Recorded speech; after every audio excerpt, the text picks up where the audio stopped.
Hello tout le monde, je vous retrouve aujourd'hui dans un update lecture. J'ai 4 livres à vous présenter. Parmi ces 4 livres, il y a un coup de cœur, une très bonne lecture, une bonne lecture et... Je vais pas dire que c'est un livre que j'ai pas aimé, mais... il est un peu meh, voyez. Alors on va commencer par ordre chronologique. Le premier livre que j'ai à vous présenter, c'est Malibu Rising de Taylor Jenkins Reid. Si vous suivez mes vlogs, vous l'avez vu passer parce que je parle de mes lectures dans mes vlogs. Donc voilà, j'en parle pas en détail, mais j'en parle brièvement. J'ai adoré ce livre, oui vraiment. C'est le premier livre que je lisais de l'autrice et j'ai complètement adhéré en fait à l'histoire. Je sais qu'il y a des gens qui connaissaient déjà l'autrice sous ses autres livres, donc Daisy Jones and the Six et The Seven Husbands of Evelyn Hugo, et qui du coup n'ont pas aimé celui-là.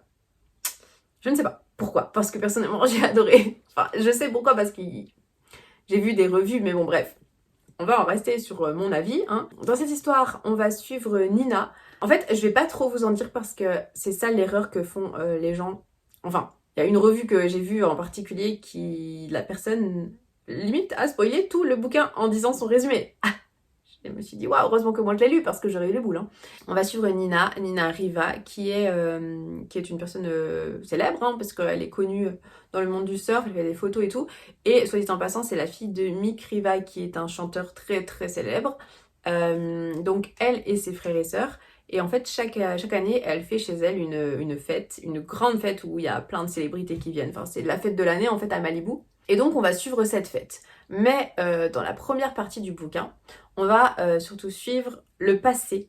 Donc à partir des années 50 à peu près, je crois, quand Mick et June se rencontrent, donc les parents, quand ils se rencontrent, leur relation, comment ça évolue, enfin les enfants, comment les... Enfin voilà, en gros c'est à peu près toute leur vie dans la première partie. Et dans la deuxième partie, c'est la fête du coup. Voilà. Personnellement, j'ai beaucoup aimé comment c'était découpé parce que, bon, dans la première partie, je vous dis, on a le passé, mais on a de temps en temps des petits chapitres où c'est le... Je dis le présent, mais c'est dans les années 80. Voilà, c'est découpé de cette manière-là, c'est-à-dire que de temps en temps, on a les années 50, ensuite on a les années 80, ensuite on a les années 50, ensuite on a un peu les années 60, enfin ça continue, ensuite on a les années 80, enfin bref, c'est découpé un peu de cette manière, c'est un peu compliqué à expliquer. Et la deuxième partie, on a carrément que la fête. Et moi j'ai adoré suivre cette famille. Voilà, je me suis beaucoup prise d'affection pour June, par exemple, la mère. Enfin, non, j'ai clairement, enfin, en fait, je comprends pas les gens qui n'ont pas aimé. Je sais pas. Alors, est-ce que les autres livres de Taylor Jenkins Reid sont incroyables, tellement incroyables que du coup cette histoire elle est bof à côté, je sais pas. Mais non, moi j'ai beaucoup aimé. Je sais qu'il y en a qui n'ont pas trop adhéré au fait que pendant la fête, en fait, on a pas mal de points de vue. Alors, c'est au point de vue externe, hein, on n'est pas dans le jeu, mais on a quand même pas mal de points de vue.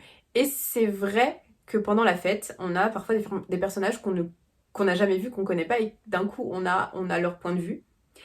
Et donc, je sais qu'il y a des gens qui n'ont pas adhéré à ça. Personnellement, ça m'a pas du tout dérangé parce que j'ai trouvé que ça a ajouté une dynamique en fait dans l'histoire. Et puis en plus, c'est jamais bien long, je veux dire, quand on a ce personnage-là, c'est 2-3 pages et puis basta en fait. Et ouais, j'ai trouvé que ça ajoutait une dynamique, ça permettait de voir la fête d'un autre œil que l'œil de nos quatre, enfin des frères et sœurs. Et non, moi j'ai bien aimé cet aspect-là. Voilà, bah, c'est sûr que si ça avait été une dizaine de pages à chaque fois sur le personnage, ça aurait peut-être été embêtant dans le sens où on s'en fiche de sa vie en fait, très clairement. Mais là, c'était bien dosé, j'ai trouvé que c'était bien dosé. Et j'étais à fond dedans, j'étais vraiment à fond dedans. Donc ouais, pour moi c'était vraiment une très bonne lecture et je suis très contente de l'avoir lu. Il est traduit en français sous le nom de Les Sirènes de Malibu. Je sais pas chez qui, je sais pas si c'est chez Flammarion ou je sais plus, enfin bref. Vous pouvez le trouver en français si jamais. Mais en tout cas ça m'a convaincue de lire les autres livres de l'autrice, hein. Vraiment, ouais, voilà. Ensuite, je me suis mise aux audiobooks, voilà, donc c'est pareil, j'en ai parlé dans un de mes vlogs où j'expliquais en fait, et j'adore ça. Voilà, ouais, j'aime beaucoup ça, écouter ça pendant que je conduis et tout, enfin bref, c'est génial. Je vais pas en reparler parce que j'en ai déjà parlé. Du coup, mon premier audiobook, c'était Inheritance Game de Jennifer Lynn Barnes. En fait, c'est marrant parce que, alors, je sais pas si ça va être très compréhensible ce que je dis.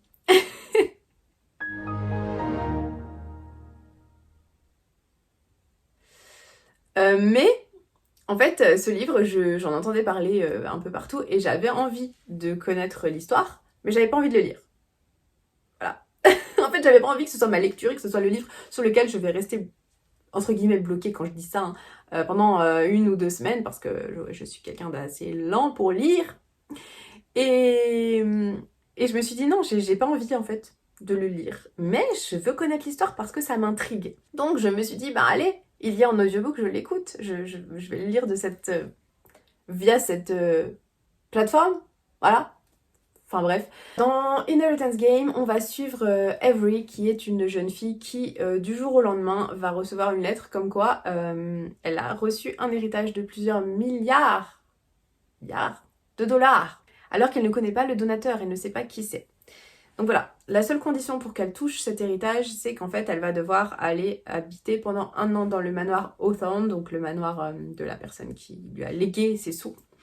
Là où en fait vit du coup les 4 petits-fils et la famille en fait, les 2 filles du monsieur, enfin bref, voilà. Où tout le monde est un petit peu énervé contre elle parce que eux ils ont plus ou moins été déshérités au profit de cette jeune fille. Donc voilà, ça va être un petit peu tendu. Elle va essayer de déchiffrer une énigme parce que ben elle a envie de savoir pourquoi. Pourquoi elle, qu'est-ce qui s'est passé. Enfin bref, il y aura tout un tas de trucs autour de cette énigme-là. Voilà. Ben, j'ai bien aimé ce livre. J'ai trouvé que c'était plutôt palpitant en fait. T'as envie de savoir, t'as envie de tourner les pages. Enfin du coup, je tournais pas les pages, j'écoutais. Mais genre t'as envie d'écouter, t'as envie de savoir ce qui va se passer.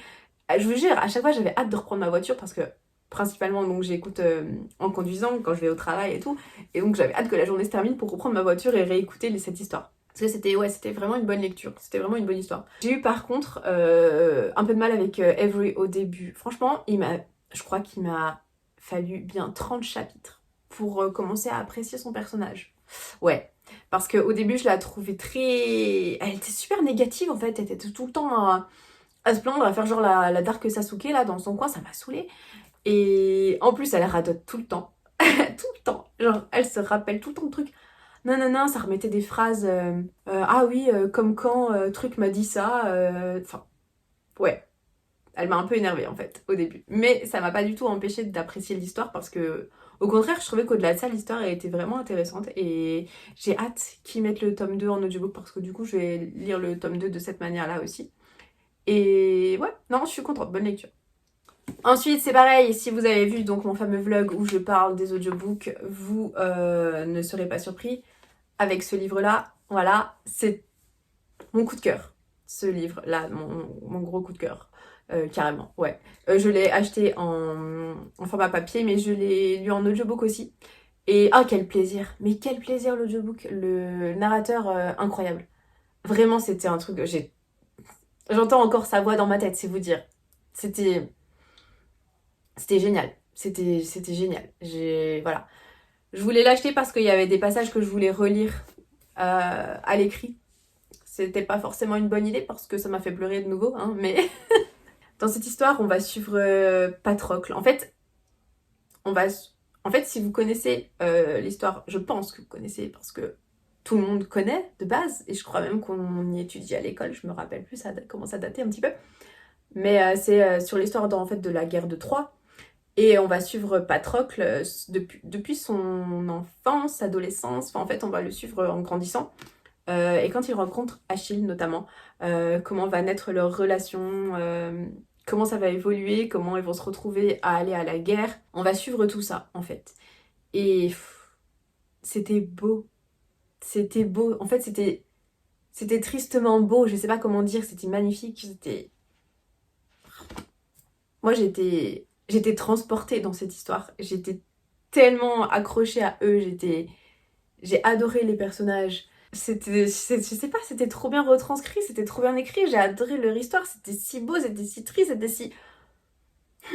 Je suis contente de pas avoir écouté la fin pendant que je conduisais, d'ailleurs, soit dit en passant. Je savais comment ça finissait, donc je savais qu'il fallait pas que je l'écoute pendant que je conduisais. Et j'ai bien fait parce que, waouh! Enfin bon, j'ai même pas de mots en fait. C'était si bien écrit, c'était... Le seul mot, le mot d'ordre que j'ai envie de vous dire, c'est que c'est beau. Voilà, c'est tout. C'était beau, c'était magnifique, j'ai adoré. Voilà, je sais qu'il y en a beaucoup qui ont lu Circe et qui ont de l'autrice et qui ont adoré Circe. Du coup, je prévois de le lire aussi, certainement l'écouter d'ailleurs, parce qu'il y a en audiobook aussi. Mais ouais, c'était vraiment, vraiment mon gros coup de cœur et franchement, je vous le conseille. Par contre, un truc que je me rappelais pas parce que j'avais lu l'Iliade, c'était dans l'Iliade, la guerre de Troie, je crois. Il y a très très longtemps parce que j'ai... Ici la malheureuse du montage, j'étais partie pour dire un truc dans la vidéo et après j'ai divagué, j'ai dit quelque chose qui n'avait rien à voir avec ce que j'étais censée dire de base. Rien de fou, hein, mais si je ne vous précise pas ce que c'est, ça n'a aucun sens. Je voulais juste dire que je me rappelais pas que la guerre de Troie durait si longtemps. Voilà. J'adore en fait tout ce qui est autour de ça, de la mythologie grecque, de... Voilà, j'étais très fan de ça quand j'étais au collège. Du coup j'avais lu l'Odyssée, l'Iliade, voilà, j'ai le film 3 en DVD. Bien que dans le film 3, Patrocle est le cousin d'Achille. Patrocle, mon cousin. Ulysse, roi d'Ithaque. Patrocle. Voilà, ils ont hétéroïsé ça. Enfin voilà, c'est capté. Et du coup, j'étais très contente de me replonger là-dedans et j'ai trouvé qu'elle avait... Voilà, vraiment, l'autrice a fait ses recherches. On sent qu'elle est dans son sujet et non, c'est juste trop bien. C'était juste trop bien. Voilà, impossible de lâcher ce livre. Voilà, toute la sauvagerie et le frisson de l'Antiquité. Tout à fait, oui, monsieur. Ou madame. Madame, oh pardon, Donatarte, excusez. En plus, Donatarte, quoi. C'est tout ce que j'ai à dire. Je vais me taire au bout d'un moment parce que je pourrais en parler tout le temps, sauf qu'en fait, le seul truc que je vous dis, c'est que c'est beau, c'est bien, c'est magnifique, c'est super. Vive les arguments, franchement. Hein. Tu sers à grand chose, Mallory, vraiment. Et le dernier, eh bien, vous le devinez, c'est celui que je n'ai pas aimé, pas trop aimé, enfin bref. C'est Conversation entre amis de Sally Rooney. En fait, je voulais lire Normal People parce que, voilà, moi je suis quelqu'un qui est curieuse. Voilà, je suis quelqu'un de curieux. Et Normal People, tout le monde, j'ai l'impression que tout le monde l'aime, tout le monde trouve que ce livre est incroyable et génial, nanana, alors que, je sais pas, le résumé n'est pas, ça va l'air d'être un truc de malade, mais bon bref, voilà, je suis hyper curieuse de ce côté-là. Il était en audiobook, mais en fait, j'avais envie de le lire, de le lire, ouais, le lire en physique. Donc je me suis dit, on va en lire un autre de Sally Rooney, et donc j'ai lu Conversation entre amis.